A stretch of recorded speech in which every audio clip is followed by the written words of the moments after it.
Hey guys, how's it going?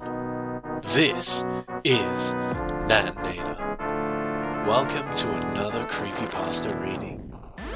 This story has become tied for the highest rated Creepypasta on the main website, and you know I love to give you guys only the best material. So here it is.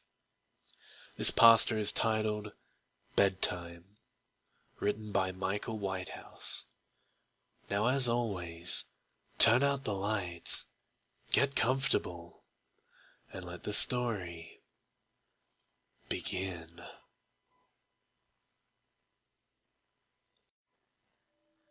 Bedtime is supposed to be a happy event for a tired child.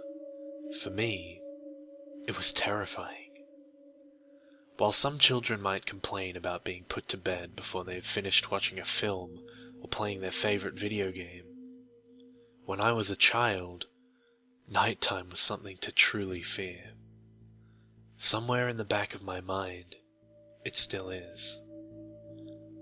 As someone who is trained in the sciences, I cannot prove that what happened to me was objectively real, but I can swear that what I experienced was genuine horror. A fear which in my life, I'm glad to say, has never been equaled. I will relate it to you all now as best as I can. Make of it what you will, but I'll be glad to just get it off my chest. I can't remember exactly when it started, but my apprehension towards falling asleep seemed to correspond with my being moved into a room of my own. I was 8 years old at the time, and until then I had shared a room, quite happily, with my older brother. As is perfectly understandable for a boy 5 years my senior, my brother eventually wished for a room of his own, and as a result, I was given the room at the back of the house. It was a small, narrow, yet oddly elongated room, large enough for a bed and a couple of chests of drawers, but not much else. I couldn't really complain because even at that age I understood that we did not have a large house, and I had no real cause to be disappointed, as my family was both loving and caring. It was a happy childhood during the day. A solitary window looked out onto our back garden. Nothing out of the ordinary. But even during the day, the light which crept into that room seemed almost hesitant. As my brother was given a new bed, I was given the bunk beds which we used to share. While I was upset about sleeping on my own, I was excited at the thought of being able to sleep in the top bunk, which seemed far more adventurous to me. From the very first night I remember a strange feeling of unease creeping slowly from the back of my mind. I lay on the top bunk, staring down at my action figures and cars strewn across the green-blue carpet. As imaginary battles and adventures took place between the toys on the floor, I couldn't help but feel that my eyes were being slowly drawn towards the bottom bunk, as if something was moving in the corner of my eye, something which did not wish to be seen. The bunk was empty, impeccably made with a dark blue blanket tucked in neatly, partially covering two rather bland white pillows. I didn't think anything of it at the time. I was a child, and the noise slipping under my door from my parents' television bathed me in a warm sense of safety and well-being. I fell asleep. When you awaken from a deep sleep to something moving or stirring, it can take a few moments for you to truly understand what is happening. The fog of sleep hangs over your eyes and ears even when lucid. Something was moving. There was no doubt about that. At first, I wasn't sure what it was. Everything was dark, almost pitch black, but there was enough light creeping in from outside to outline that narrowly suffocating room. Two thoughts appeared in my mind almost simultaneously. The first was that my parents were in bed because the rest of the house lay both in darkness and silence. The second thought turned to the noise, a noise which had obviously woken me. As the last cobwebs of sleep withered from my mind, the noise took on a more familiar form. Sometimes the simplest of sounds can be the most unnerving. A cold wind whistling through a tree outside, a neighbor's footsteps uncomfortably close, or in this case, the simple sound of bed sheets rustling in the dark. That was it. Bed sheets rustling in the dark, as if some disturbed sleeper was attempting to get all too comfortable in the bottom bunk. I lay there in disbelief, thinking that the noise was either my imagination or perhaps just my pet cat finding somewhere comfortable to spend the night. It was then that I noticed my door shut, as it had been as I'd fallen asleep. Perhaps my mum had checked in on me, and the cat had sneaked into my room then. Yes, that must have been it. I turned to face the wall, closing my eyes in the vain hope that I could fall back to sleep. As I moved, the rustling noise from underneath me ceased. I thought that I must have disturbed my cat, but quickly I realized that the visitor in the bottom bunk was much less mundane than my pet trying to sleep, and much more sinister. As if alerted to and disgruntled by my presence, the disturbed sleeper began to toss and turn violently, like a child having a tantrum in their bed. I could hear the sheets twist and turn with increasing ferocity. Fear then gripped me, not like the subtle sense of unease I had experienced earlier, but now potent and terrifying. My heart raced as my eyes panicked, scanning the almost impenetrable darkness. I let out a cry. As most young boys do, I instinctively shouted on my mother. I could hear something stir on the other side of the house, but as I began to breathe a sigh of relief that my parents were coming to save me, the bunk bed suddenly started to shake violently, as if gripped by an earthquake, scraping against the wall. I could hear the sheets below me thrashing around as if tormented by malice. I did not want to jump down to safety, as I feared the thing in the bottom bunk would reach out and grab me, pulling me into the darkness. So I stayed there, white knuckles clenching my own blanket like a shroud of protection. The wait seemed like an eternity. The door finally and thankfully burst open, and I lay bathed in light, while the bottom bunk, the resting place of my unwanted visitor, lay empty and peaceful. I cried, and my mother consoled me. Tears of fear, followed by relief, streamed down my face. Yet through all the horror and relief, I did not tell her why I was so upset. I cannot explain it, but it was as though whatever had been in that bunk would return if I even so much as spoke of it, or uttered a single syllable of its existence. Whether that was the truth I do not know, but as a child I felt as if that unseen menace remained close, listening. My mother lay in the empty bunk, promising to stay there until morning. Eventually my anxiety diminished. Tiredness pulled me back towards sleep, but I remained restless, waking several times momentarily to the sounds of rustling bedsheets. I remember the next day wanting to go anywhere, be anywhere, but in that narrow, suffocating room. It was a Saturday and I played outside, quite happily with my friends. Although our house was not large, we were lucky to have a long sloping garden in the back.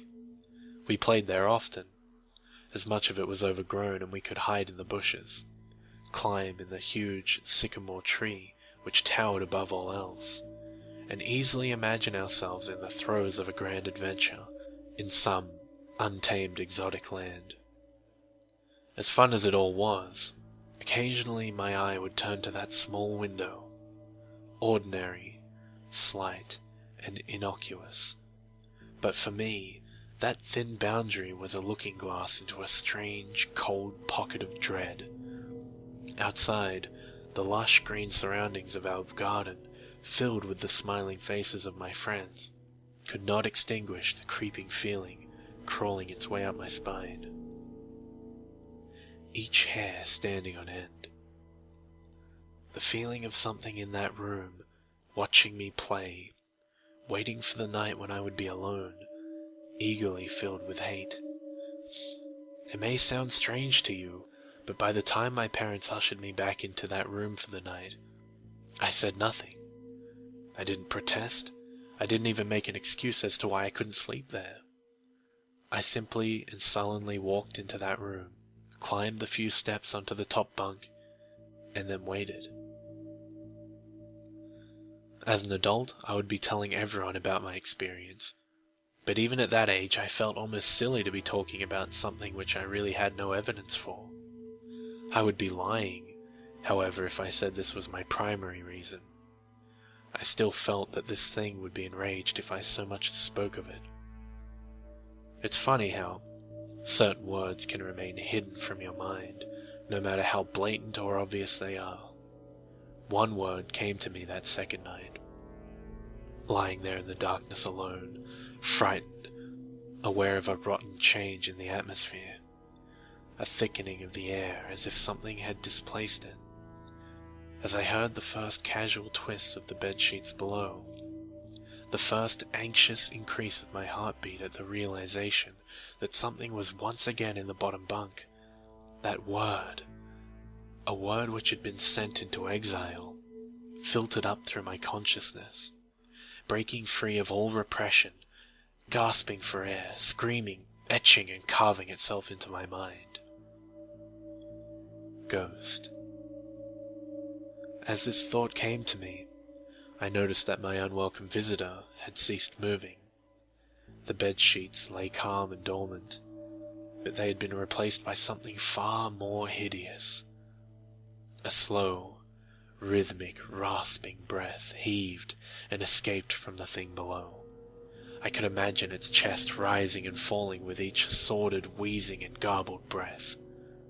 I shuddered, and hoped beyond all hope that it would leave without occurrence. The house lay, as it had the previous night, in a thick blanket of darkness.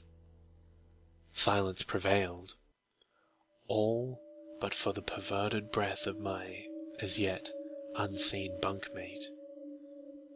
I lay there terrified. I just wanted this thing to go, to leave me alone. What did it want? Then something unmistakably chilling transpired. It moved. It moved in a way different from before. When it threw itself around in the bottom bunk, it seemed unrestrained, without purpose, almost animalistic. This movement, however, was driven by awareness, with purpose, with a goal in mind. For that thing lying there in the darkness, that thing which seemed intent on terrorizing a young boy, calmly and nonchalantly sat up. Its labored breathing had become louder, as now only a mattress and a few flimsy wooden slats separated my body from the unearthly breath below. I lay there, my eyes filled with tears. A fear which mere words cannot relate to you or anyone else coursed through my veins. I would not have believed that this fear could have been heightened, but I was so wrong. I imagined what this thing would look like, sitting there, listening from below my mattress, hoping to catch the slightest hint that I was awake. Imagination then turned into an unnerving reality. It began to touch the wooden slats which my mattress sat on. It seemed to caress them carefully, running what I imagined to be fingers and hands across the surface of the wood. Then, with great force, it prodded angrily between two slats, into the mattress. Even through the padding it felt as though someone had viciously stuck their fingers into my side. I let out an almighty cry, and the wheezing, shaking, and moving thing in the bunk below replied in kind by violently vibrating the bunk as it had done the night before. Small flakes of paint powdered onto my blanket from the wall as the frame of the bed scraped along it, backwards and forwards. Once again, I was bathed in light, and there stood my mother, loving, caring as she always was, with a comforting hug and calming words which eventually subdued my hysteria. Of course, she asked what was wrong, but I could not say. I dared not say. I simply said one word over and over and over again. Nightmare. This pattern of events continued for weeks, if not months. Night after night, I would awaken to the sound of rustling sheets. Each time I would scream so as to not provide this abomination with time to prod and feel for me. With each cry, the bed would shake violently, stopping with the arrival of my mother, who would spend the rest of the night in the bottom bunk, seemingly unaware of the sinister force torturing her son nightly. Along the way I managed to feign illness a few times, and come up with other, less than truthful reasons for sleeping in my parents' bed. But more often than not, I would be alone for the first few hours of each night in that place, the room where the light from outside did not sit right. Alone with that thing. With time, you can become desensitized to almost anything, no matter how horrific. I had come to realize that, for whatever reason, this thing could not harm me when my mother was present. I'm sure the same would have been said for my father, but as loving as he was, waking him from sleep was almost impossible. After a few months I had grown accustomed to my nightly visitor. Do not mistake this for some unearthly friendship. I detested the thing. I still feared it greatly, as I could almost sense its desires and its personality, if you could call it that, one filled with a perverted and twisted hatred, yet longing for me, of perhaps all things. My greatest fears were realized in the winter. The days grew short, and the longer nights merely provided this wretch with more opportunities. It was a difficult time for my family. My grandmother, a wonderfully kind and gentle woman, had deteriorated greatly since the death of my grandfather. My mother was trying her best to keep her in the community as long as possible. However, dementia is a cruel and degenerative illness, robbing a person of their memories one day at a time. Soon she recognized none of us, and it became clear that she would need to be moved from her house to a nursing home. Before she could be moved, my grandmother had a particularly difficult few nights, and my mother decided that she would stay with her. As much as I loved my grandmother and felt nothing but anguish at her illness, to this day I feel guilty that my first thoughts were not of her, but of what my nightly visitor may do should it become aware of my mother's absence. Her presence being the one thing which I was sure was protecting me from the full horror of this thing's reach. I rushed home from school that day, and immediately wrenched the bedsheets and mattress from the lower bunk, removing all of the slats and placing an old desk, a chest of drawers, and some chairs which we kept in a cupboard where the bottom bunk used to be. I told my father I was making an office, which he found adorable, but I would be damned if I'd give that thing a place to sleep for one more night. As darkness approached, I lay there, knowing my mother was not in the house. I didn't know what to do. My only impulse was to sneak into her jewelry box and take a small family crucifix, which I had seen there before. While my family were not very religious, at that age I still believed in God, and hoped that somehow this would protect me. Although fearful and anxious, while gripping the crucifix under my pillow tightly in one hand, sleep eventually came, and as I drifted off to sleep, I hoped that I would awaken in the morning without incidents. Unfortunately, that night was the most terrifying of all. I woke gradually. The room was once again dark. As my eyes adjusted, I could gradually make out the window and the door, and the walls, some toys on a shelf, and even to this day I shudder to think of it, for there was no noise, no rustling of sheets, no movement at all. The room felt lifeless, yet not empty. The nightly visitor, that unwelcome, wheezing, hate-filled thing which had terrorized me night after night, was not in the bottom bunk. It was in my bed. I opened my mouth to scream, but nothing came out. Utter terror had shaken the very sound from my voice. I lay motionless. If I could not scream, I did not want to let it know I was awake. I'd not yet seen it. I could only feel it. It was obscured under my blanket. I could see its outline, and I could feel its presence, but I dared not look. The weight of it pressed down on top of me, a sensation I will never forget. When I say that hours passed, I do not exaggerate. Laying there, motionless in the darkness, I was every bit a scared and frightened young boy. If it had been during the summer months, it would have been light by then.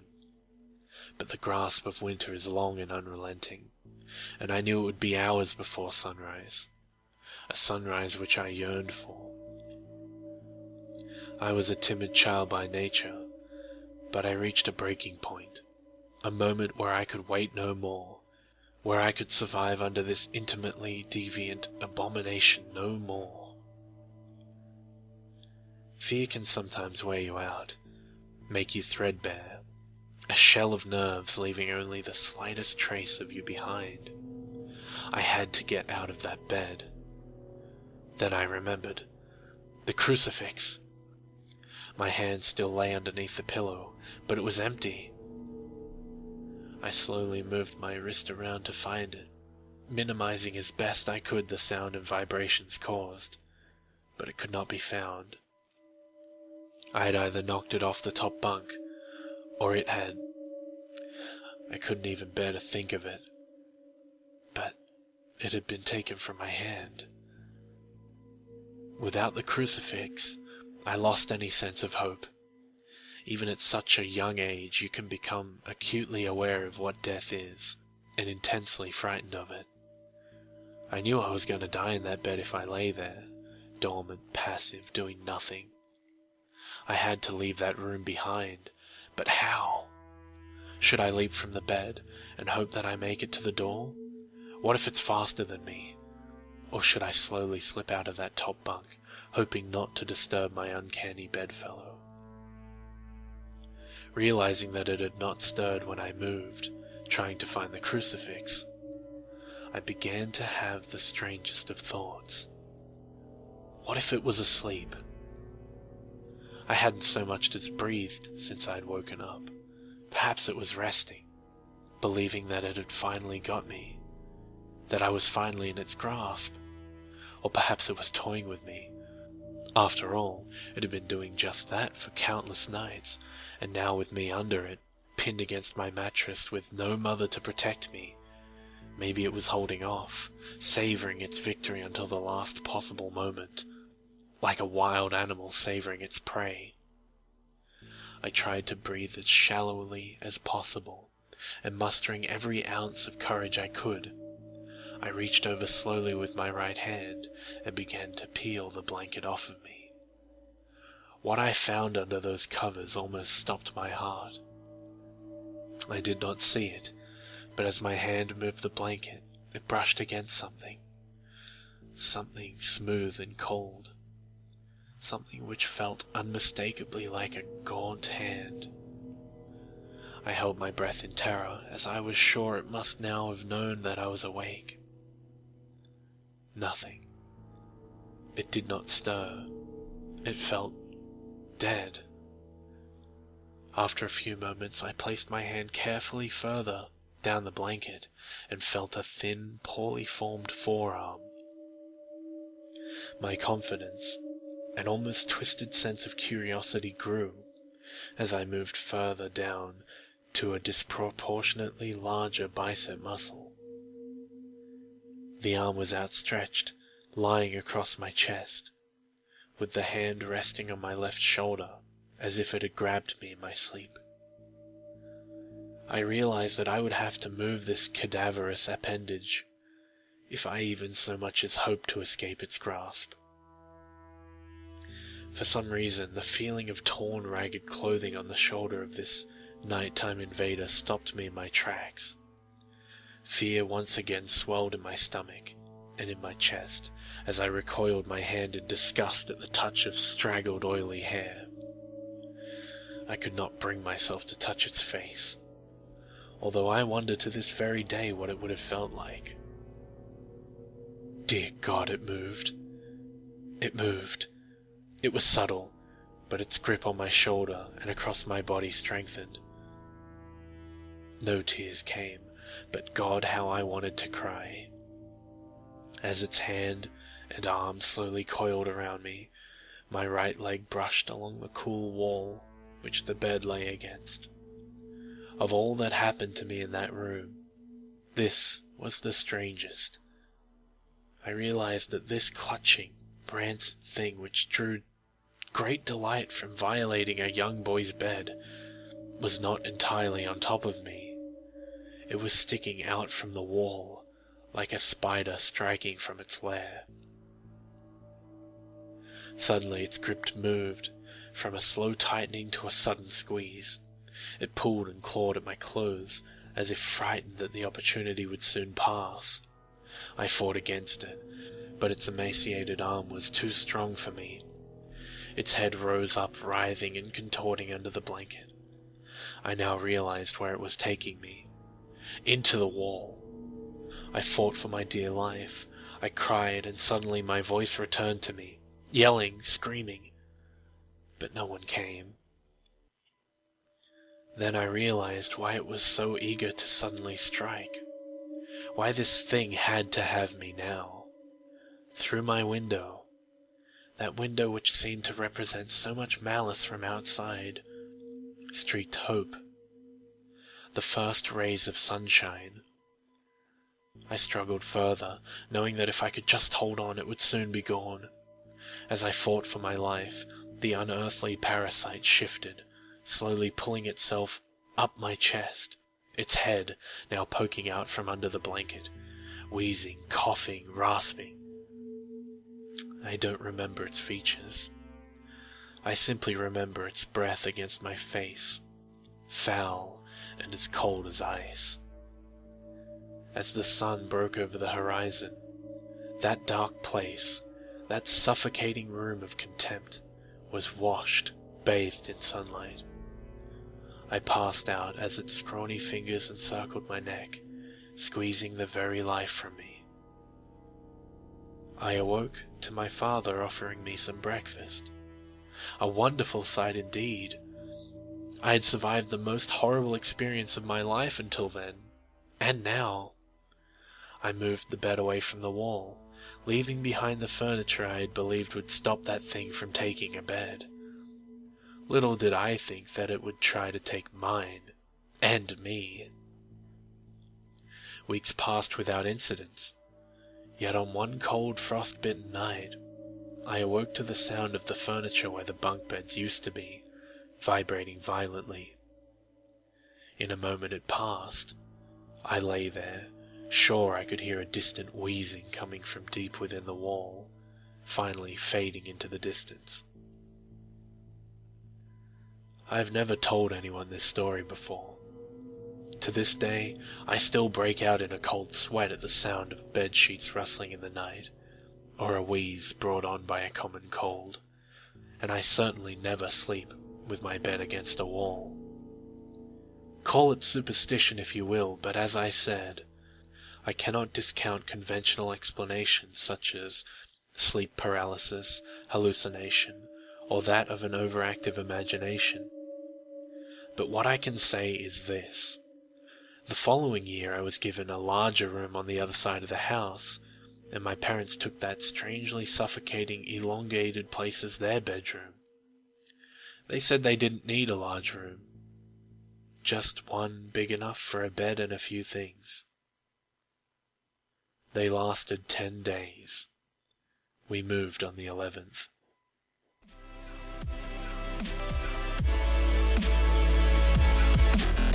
What's up, sucker? Break!